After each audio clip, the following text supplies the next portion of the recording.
د کورنیو چارو وزارت سرپرست غزني کې د شهیدانو په یاد جوړ شوي ولسي او فرهنګي غونډه کې ګډون وکړ.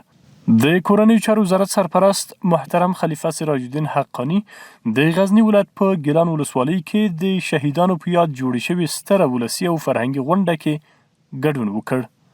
دغه ستره ولسي او فرهنګي غونډه د غزني ولایت د شهیدانو د یاد په پار ترسره شوه چې ګڼ شمېر ولسي خلکو، دیني عالمانو او سیمه ییزو مشرانو پکې ګډون کړی وو. خلیفه صاحب بیا د غونډې ته د وینا پر مهال د اشغال پای ته رسېدو لپاره د غزني په ځانګړې توګه ګیلان ولسوالۍ د خلکو قربانۍ وستایلې.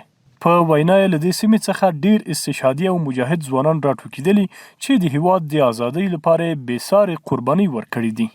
خو تاسو ته خدای پاک یو امتیاز درکړی د ګیلان خلکو ته چې د ګیلان ته خدای دومره امتیاز ورکړ چې استشهاد نام یاد شي.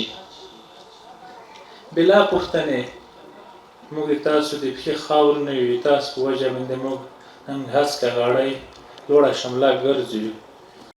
خلیفه صاحب د جهادي بهیر د لومړیو سختو ورځو یادونه وکړه او د استشهادیانو قربانۍ د اوسني اسلامي نظام د بریا او ازادۍ بنسټ وباله.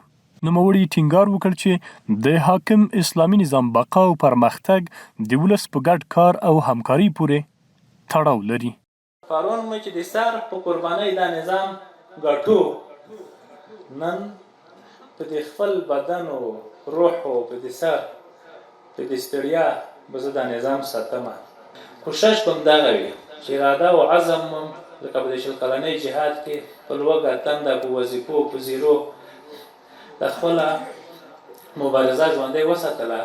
اوس په د خدمت میدان داسې دی چې دا مو د سر په بیه دا وطن اسلام ګټلی دی. اوس که سل واره زه د خلیفه صاحب نه خفه شم، زه د ولي صاحب نه خفه شم، زه د ولسوال صاحب نه خفه شم، په دې کې زه ور شریک یم، د عقیدې په لحاظ ور شریک یم. چې دومره مې قبله مې کړه د عقیدې په وجه مې کوله. خالص د خدای تعالی دیدار، رضا، جنت، اسلامي نظام راتګ، دا هغې د دې نیت او عقیده وه. محترم حقانی افغانان یو متحد ولس وباله او د اسلامي او ملي ارزښتونو د ساتنې په موخه د یووالي پر اړتیا ټینګار وکړ. هغه زیاته کړه چې اسلامي نظام د ټولو افغانانو ګډه شتمني ده او د دې نظام د دوام لپاره د هر وګړي هڅې اړینې دي. تبعیضي او افراطي چلند د ولس سره مه کوئ. یوې ګټې سلې خوري، د یوه مېړانې له لاسه یوه مېړانې له لاسه ټول قوم برېتونه جګوي. ښه تعامل د خلکو ولس سره کوئ، شفقت او ترحم لاس په کش کوئ. اوس رعیت چې دی په داسې امتحان کې لوېدلی و، اکثره حصه موږ تاسو سره په جهاد کې شریکه وه. د شپې ځای راکوو، د زخمي معالجه یې راته کوله، شهید یې راته انتقالوو، مړی یې راکولې، چای راکوو. که چېرته په دې قوم او ملت کې موږ اعتماد وي، مینه وي، محبت وي، دنیا چې راباندې ستړې شي، والله العظیم چې خدای دین ته موږ مخلص وي، د خپل ملت ته وطن ته مخلص وي. لکه په دې شلو کالو کې چې دښمنان د موږ سره وجنګېدل، هر رقم اسلحې استعمال کړې چې د څه شي کمای نه و، دوی په موږ تاسو برلاسي نه شول. دا دغه اتفاق مات کړل او بیا به ورته مات شي. خو خدای نخواسته که دغه قوم و ملت ته لاس ورکړي، خلک خفه کړي، په نتیجه شي باندې خفه کړي، د معمولي چرګ نه لوی چرګ جوړېږي، بیا دا قوم نشي سره راټولولی. دنیا کې هر هغه قوم چې متفق او متحد وي دا کامیاب دی. که د اسلحې په لحاظ، د افرادو په لحاظ، د امکانات په لحاظ هر څومره کمزوری وي، خو چې دا متفق او متحد وي دا کامیاب دی.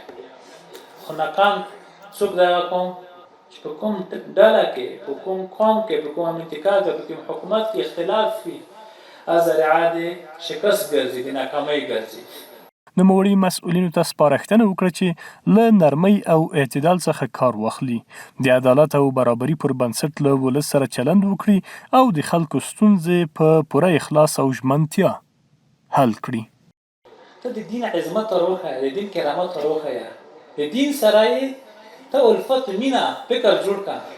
دا بې تا نه مخکې په جومات کې داسې تیز چلند نه دی پکار. د اعتدال نه کار واخیستل پکار دي، جار و قربان پکار دي. کوشش کوئ نرمي سمه طریقه په خوږه طریقه باندې خلک ژوئ.